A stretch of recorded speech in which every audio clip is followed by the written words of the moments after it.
இயேசுவை நாவாலே என்றும் பாடு. நன்றியால் துதி பாடு, நம் இயேசுவை நாவாலே என்றும் பாடு. வல்லவர் நல்லவர் போதுமானவர், வார்த்தையில் உண்மையுள்ளவர். வல்லவர் நல்லவர் போதுமானவர், வார்த்தையில் உண்மையுள்ளவர். நன்றியால் துதி பாடு, நம் இயேசுவை நாவாலே என்றும் பாடு. நன்றியால் துதி பாடு, நம் இயேசுவை நாவாலே என்றும் பாடு. எரிகோ மதிலும் முன்னே வந்தாலும் இயேசு உந்தன் முன்னே செல்கிறார். எரிகோ மதிலும் முன்னே வந்தாலும் இயேசு உந்தன் முன்னே செல்கிறார். கலங்கிடாதே திகைத்திடாதே, துதியினால் இடிந்து விழும். கலங்கிடாதே திகைத்திடாதே, துதியினால் இடிந்து விழும். நன்றியால் துதி பாடு, நம் இயேசுவை நாவாலே என்றும் பாடு. செங்கடல் நம்மை சூழ்ந்து கொண்டாலும் சிலுவையின் நிழலுண்டு. செங்கடல் நம்மை சூழ்ந்து கொண்டாலும் சிலுவையின் நிழலுண்டு. பாடிடுவோம் துதித்திடுவோம், பாதைகள் கிடைத்துவிடும். பாடிடுவோம் துதித்திடுவோம், பாதைகள் கிடைத்துவிடும். நன்றியால் துதி பாடு, நம் இயேசுவை நாவாலே என்றும் பாடு. கோலியாத் நம்மை எதிர்த்து வந்தாலும் கொஞ்சமும் பயம் வேண்டாம். கோலியாத் நம்மை எதிர்த்து வந்தாலும் கொஞ்சமும் பயம் வேண்டாம். இயேசு என்னும் நாமம் உண்டு, இன்றே ஜெயித்திடுவோம். இயேசு என்னும் நாமம் உண்டு, இன்றே ஜெயித்திடுவோம். நன்றியால் துதி பாடு, நம் இயேசுவை நாவாலே என்றும் பாடு. நன்றியால் துதி பாடு, நம் இயேசுவை நாவாலே என்றும் பாடு. வல்லவர் நல்லவர் போதுமானவர், வார்த்தையில் உண்மையுள்ளவர். வல்லவர் நல்லவர் போதுமானவர், வார்த்தையில் உண்மையுள்ளவர். நன்றியால் துதி பாடு, நம் இயேசுவை நாவாலே என்றும் பாடு. நன்றியால் துதி பாடு, நம் இயேசுவை நாவாலே என்றும் பாடு.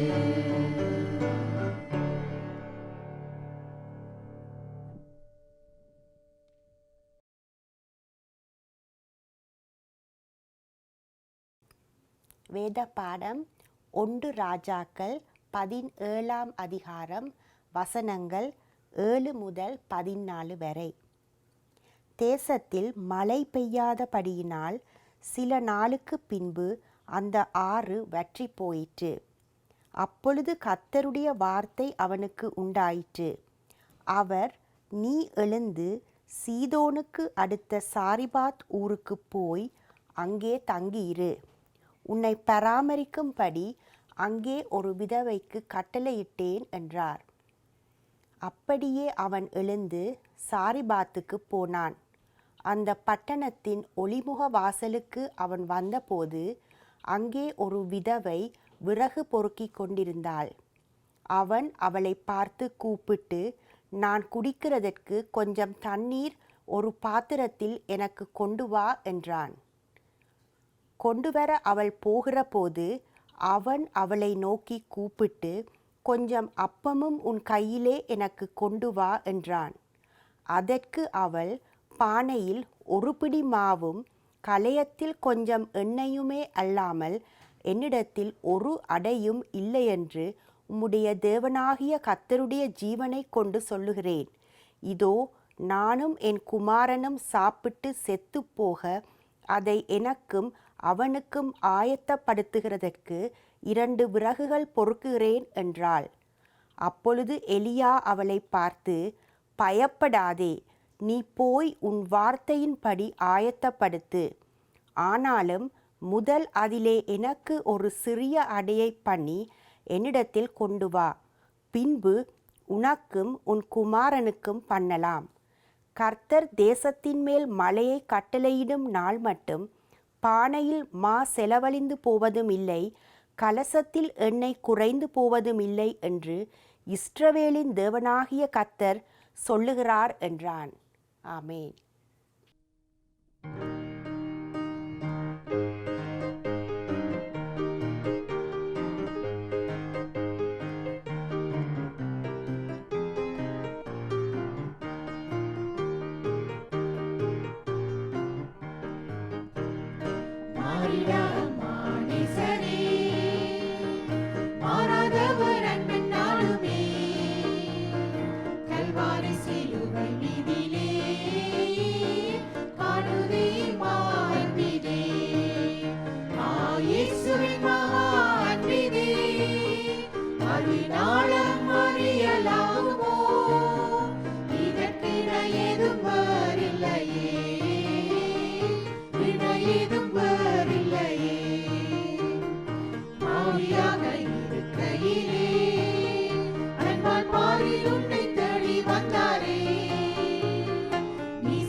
விசுவாசம் நாடிடுமே,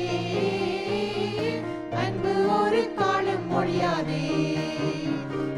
இயேசுவின் மகா அன்பிதே, அதினாலம் அறியலாகுமோ? இதற்கு இணையேதும் வேறில்லையே, இணையேதும் வேறில்லையே.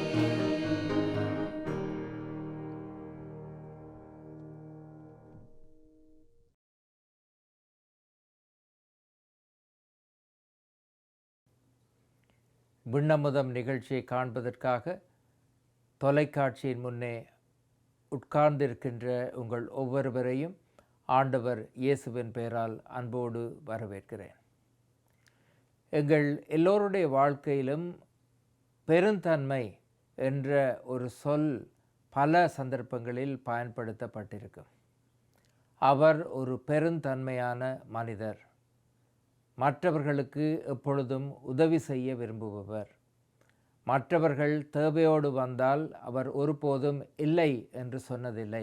இப்படியெல்லாம் சிலரை பற்றி பேசுவதை நாங்கள் கேட்டிருப்போம். ஒருவேளை இதை பார்த்து கொண்டிருக்கிற நீங்களும் கூட அப்படிப்பட்ட ஒரு மனிதராக இருக்கலாம். நம்முடைய வாழ்க்கையிலே இப்படியான ஒரு வாழ்க்கை, மற்றவர்களோடு பகிர்ந்து கொண்டு வாழ்வது, மற்றவர்களுக்கு உதவி செய்வது போன்ற தன்மைகள் இயல்பாக பல சந்தர்ப்பங்களிலே வருவது கிடையாது. ஏனென்றால் எங்கள் எல்லோருடைய வாழ்க்கையிலும் நாங்கள் எப்படி மகிழ்ச்சியாக இருக்கலாம் என்ற சிந்தனை தான் பல நேரங்களிலே எங்களுடைய மனதிலே வருகிறது.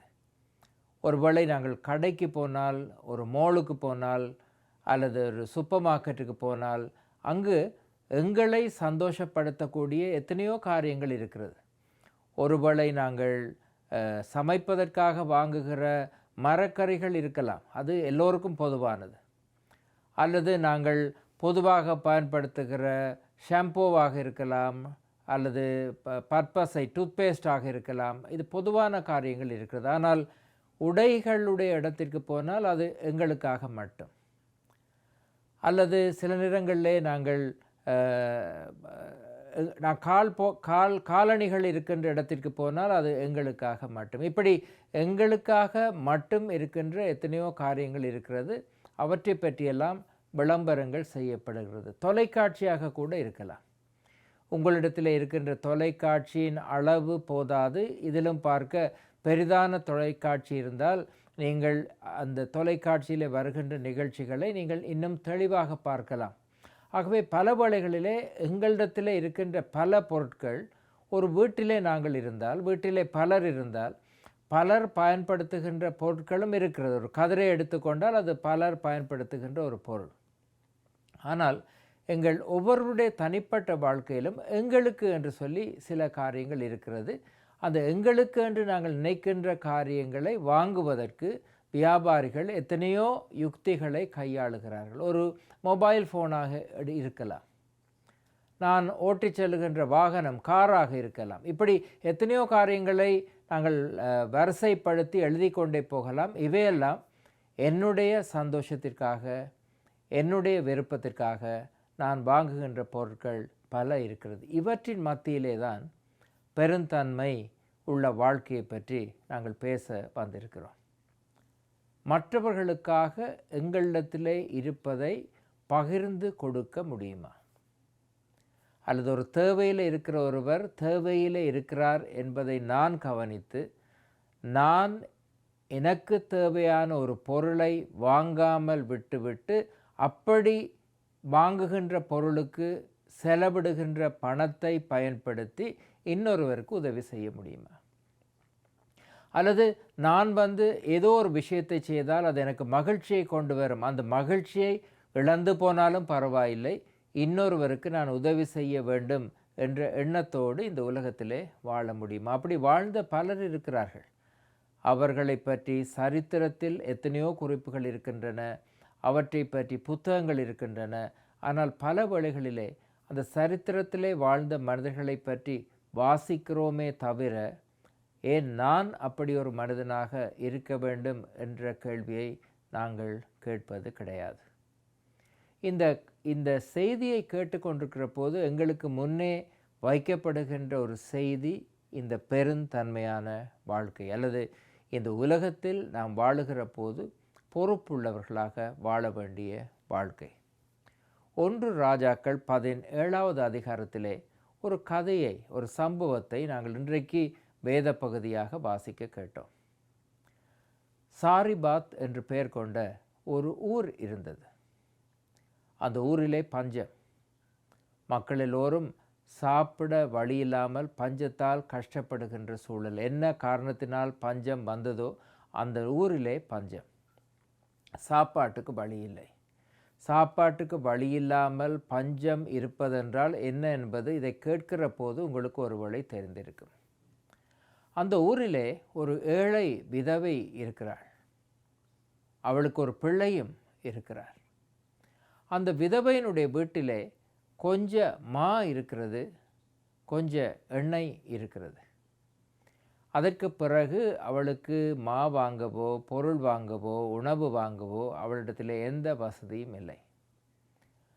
ஆகவே அவள் கடைசியாக வைத்திருக்கிற அந்த மாவை பயன்படுத்தி அதிலே உணவு செய்து அதை சாப்பிட்டு விட்டு அதற்கு பின்பு சாப்பிடவில்லை, தானும் பிள்ளையும் இறந்து போகலாம், அதுதான் ஒரே ஒரு வழி என்று சொல்லி நினைக்கிறாள். அது ஒரு இக்கட்டான சூழல். அந்த நேரத்திலே அந்த இடத்திற்கு ஒரு தீர்க்கதரிசி ஒருவர் வந்தார் என்று சொல்லி இருக்கிறது. அந்த தீர்க்கதரிசி வேறு ஒரு இடத்திலிருந்து ஒரு மனிதர் வருகிறார், ஆண்டவருடைய பிள்ளை, ஆண்டவருடைய தீர்க்கதரிசி. எலியா என்ற அந்த பெயர் கொண்ட அந்த தீர்க்கதரிசி அந்த வழியிலே நடந்து போகிற போது அந்த பெண் விறகு பொறுக்கி கொண்டிருப்பதை காண்கிறார். அப்போது அந்த பெண்ணை பார்த்து இவள் கேட்கிறாள், எனக்கு பசியாக இருக்கிறது, சாப்பிடுவதற்கு ஏதாவது கொண்டு வா.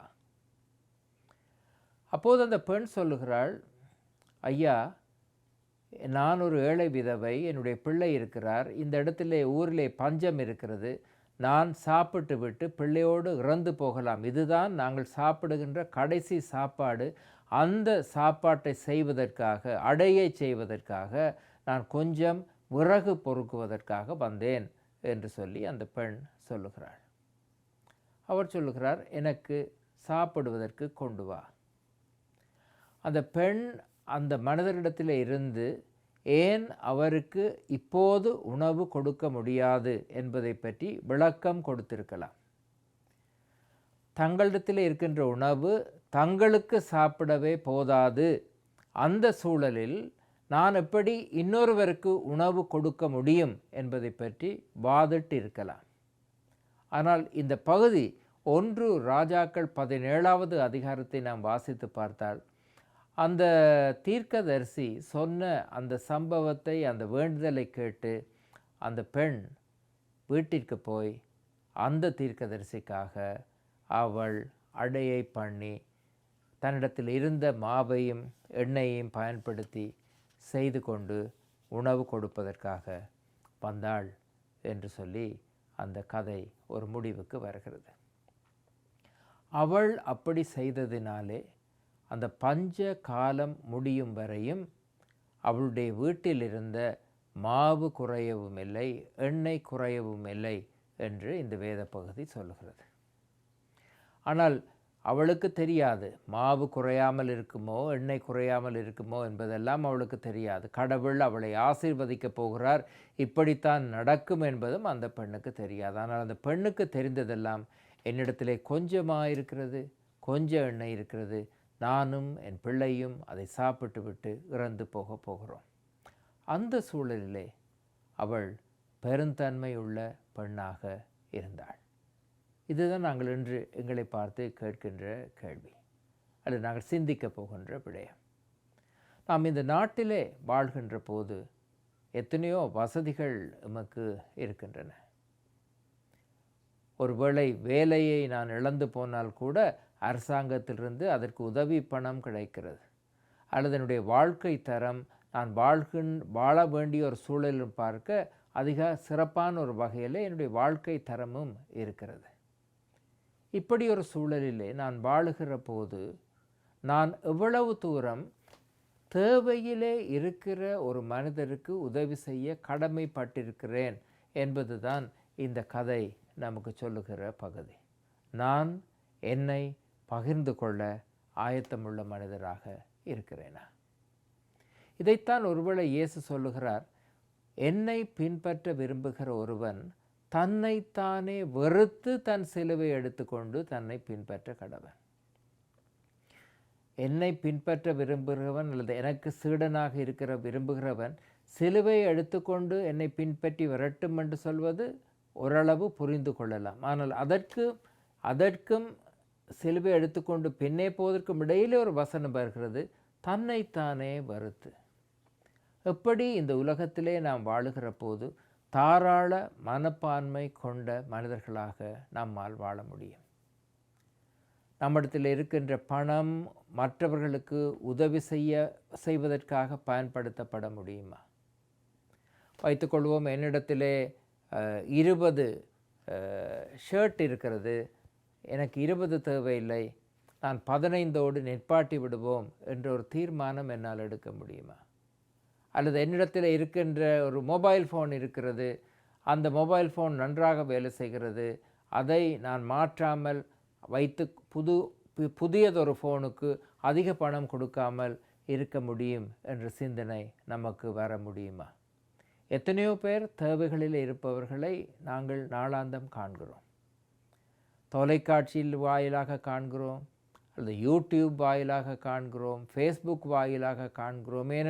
அதையும் தாண்டி நம்முடைய உறவினர்கள், நண்பர்கள், தெரிந்தவர்கள் சொல்கின்ற எத்தனையோ தேவையில் இருக்கிற மனிதர்கள் எங்களை சுற்றி இருக்கிறார்கள். அவர்கள் நமக்கு தெரிகிறார்களா? தெரியவில்லையா? எப்படி இந்த உலகத்திலே உண்மையாக என்னை நானே வெறுத்து மற்றவர்கள் நலனை கருத்திலே கொள்கின்ற ஒரு மனிதனாக என்னால் வாழ முடியும்? எப்படி இந்த பெண் தான் கடைசி வாழ்க்கை சூழலிலும் அந்த மனிதர் உணவை கேட்டபோது தைரியமாக கொண்டு வந்து கொடுத்தாளோ, அதற்கு பின்பு என்ன நடக்கப் போகுதுன்று அந்த பெண்ணுக்கு தெரியாது. நான் உயிரோடு இருப்பேனா, சாப்பிட்டு இறந்து போகலாம் என்று யோசித்தேனே, நீ என்ன செய்வது? இதெல்லாம் அவள் ஆராய்ச்சி செய்யவில்லை. ஒருவர் தேவையோடு இருக்கிறார், அந்த தேவையில் இருக்கிறவருக்கு நான் எப்படி உதவி செய்யலாம் என்பது தான் அந்த பெண்ணுடைய மனதிலே வந்தது. இந்த செய்தியை கேட்கின்ற நமக்கு நம்மை தாண்டி மற்றவர்களை காண்கின்ற மனப்பான்மை உருவாக்க ஆண்டவர் நம்மை அழைக்கிறார். நம்மை தாண்டி, நம்முடைய தேவைகளை தாண்டி மற்றவர்களுடைய தேவைகளை பார்க்க ஆண்டவர் நம்மை அழைக்கிறார். எவ்வளவு தூரம் நாங்கள் கவனித்திருக்கிறோம், எவ்வளவு தூரம் பார்த்திருக்கிறோம். நாங்கள் பார்த்திருக்காவிட்டால் இனிமேலாவது அப்படியான தேவையில் உள்ள மக்களை பார்க்க ஆண்டவர் தாமே நமக்கு உதவி செய்வாராக. ஆமென்.